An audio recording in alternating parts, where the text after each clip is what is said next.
সনাতন ধর্ম অবলম্বীদের সবচেয়ে বড় ধর্মীয় উৎসব শারদীয় দুর্গাপূজা। ফলে দেশ জুড়ে প্রতিমা তৈরির ধুম পড়েছে। কুমিল্লায় দেবী দুর্গার অনিন্দ্য সুন্দর রূপ দিতে ব্যস্ত সময় পার করছেন প্রতিমা কারিগররা। খড়, কাঠ, সুতা আর মাটি দিয়ে নিপুণ হাতে তৈরি করছেন প্রতিমা। ফুটিয়ে তুলছেন দুর্গা, লক্ষ্মী, সরস্বতী, গণেশ, কার্তিক ও অসুরের প্রতিমা। এবছর জেলায় 17টি উপজেলায় 755টি পূজা মণ্ডপে অনুষ্ঠিত হবে শারদীয় দুর্গাপূজা। মাটির প্রতিমাও, আলকাশারের প্রতিমা, ওরিয়েন্টালের প্রতিমা, সব ধরনের প্রতিমাই চলে। সুস্থভাবে কাজ করতে পারতেছি, জায়গায় সুস্থ আছে, কোনো সমস্যা হয় না বাবু। আর আমাদের এই জায়গায় আপনি এই সব ধরনের প্রতিমারই চাহিদা বেশি। মাটির প্রতিমাও, আলকাশারের প্রতিমা, ওরিয়েন্টালের প্রতিমা, সব ধরনের প্রতিমাই চলে। আর সপ্তাহখানিক পরে রং তুলির কাজ ধরবো। মাটির কাজ আর সপ্তাহখানিক লাগবে মাটির কাজ শেষ করতে, তারপরে আমরা রং তুলির কাজ করবো।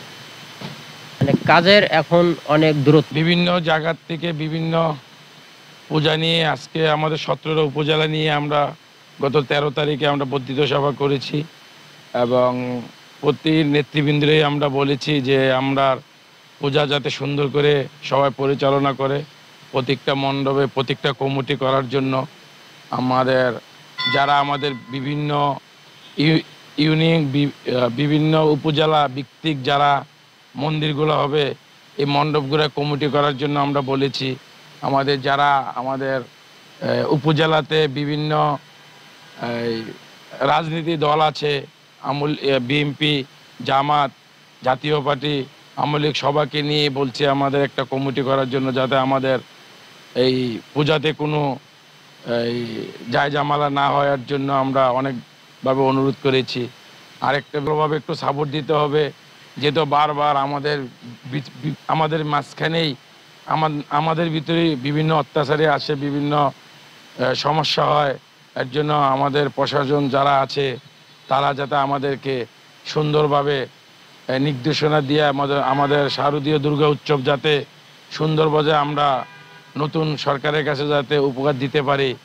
মানিকগঞ্জে দুর্গাপূজাকে ঘিরে ব্যস্ত সময় পার করছেন প্রতিমা কারিগররা।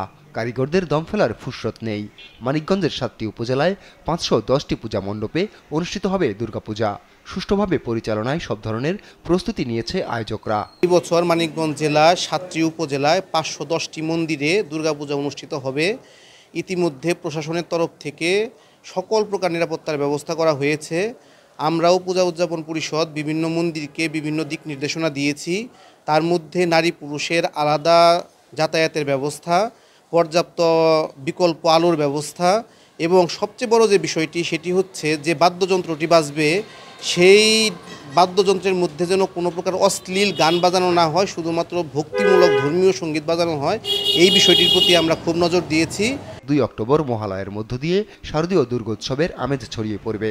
9 অক্টোবর ষষ্ঠী, 10 অক্টোবর সপ্তমী, 11 অক্টোবর অষ্টমী ও 12 অক্টোবর নবমী, 13 অক্টোবর বিজয়া দশমীর মধ্য দিয়ে শেষ হবে শারদীয় দুর্গাপূজা। নিউজ ডেস্ক, দেশ টিভি।